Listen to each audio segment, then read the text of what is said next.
নিজের জন্য শাড়িতে কাজ করলাম এই প্রথম।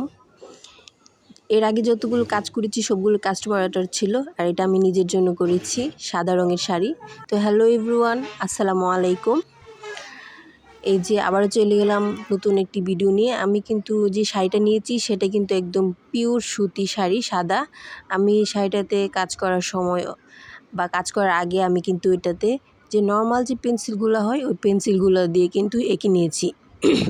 আর আমি ফুলগুলো নীল এবং সাদার কম্বিনেশনে করেছি, আর পাতাগুলো কিন্তু আমি সবুজ কালার করেছি। তো আপনারা দেখতেই পাবেন, এই যে আমি কিন্তু সবুজ আর সাদার কম্বিনেশনেই কিন্তু পাতাগুলো করেছি। আর পাতার রঙটাতে আমি হালকাভাবে একটু আফসান মিশিয়েছিলাম যাতে দেখতে রঙটা একটু ভালো লাগে।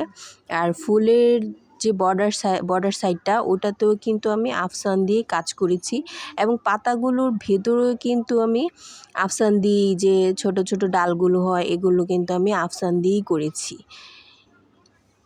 তো আপনারা দেখতেই পাচ্ছেন যে আমি কিভাবে কাজ করেছি। যেহেতু নিজের জন্য শাড়ি, তো নিজের মতো করেই কাজ করেছি। এটা কোনো কাস্টমার ডিজাইন করা না, আমার মতো করে আমার যেভাবে ভালো লেগেছে, যে আমার কাজটা কীরকম হবে বা আমার কাছে কীরকম ভালো লাগবে, আমি ওরকম করে আমার মতো করেই আমি কাজগুলো করেছি।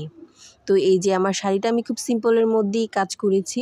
তো শাড়িটার কাজ শেষে আমি কিন্তু এটাকে রোদে শুকাতে দিয়েছি। শাড়িটা আমি 2 থেকে 3 দিন রোদে শুকিয়েছি, যাতে রঙটা উঠে না যায়, যাতে রঙটা খুব ভালোভাবে টেকসই হয়। কাজ করার পর যত ভালোভাবে কাপড় রোদে শুকাবেন, রঙটা তত বেশি টেকসই হবে ইস্ত্রি করার পর।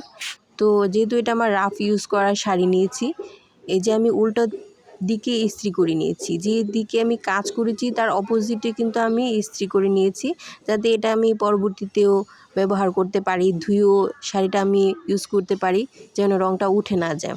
আর আমি যে রঙগুলো নিয়ে কাজ করি, যে এগুলো কিন্তু উঠবে না, এটা সবসময় থাকবে শাড়িতে। তো আপনারাও যদি আমাদের কাছে অর্ডার করতে চান, আমার পেজের লিঙ্কটা, মানে ফেসবুক পেজের লিঙ্কটা আমি ডিসক্রিপশন বক্সে দিয়ে রাখবো, আপনারা অর্ডার করতে পারবেন। অবশ্যই পর্যাপ্ত সময় নিয়ে কিন্তু অর্ডার করতে হবে। আর আমার শাড়িটা কেমন হয়েছে অবশ্যই আপনারা কমেন্ট করে জানাবেন। আর আমার চ্যানেলে যারা নতুন, অবশ্যই আমার চ্যানেলটা সাবস্ক্রাইব করে পাশে থাকবেন, এবং পাশে থাকা বেল আইকনটি অল করে দেবেন। তো শাড়িটা কেমন হয়েছে আপনারা দেখতেই পাচ্ছেন। তো কেমন হয়েছে অবশ্যই কিন্তু আমাকে কমেন্ট করে জানাবেন। তো আজকে এই ভিডিওটা এই পর্যন্তই। তো সবাই ভালো থাকবেন। এই যে শাড়িটা দেখতেই পাচ্ছেন, এই যে শাড়িটা কি বলবো, নিজের জন্য করেছি তো বারবার নিজেই দেখতেছি শাড়িটা কেমন হয়েছে, তো বারবার দেখাচ্ছি আপনাদেরকেও। তো সবাই ভালো থাকবেন। আল্লাহ হাফেজ।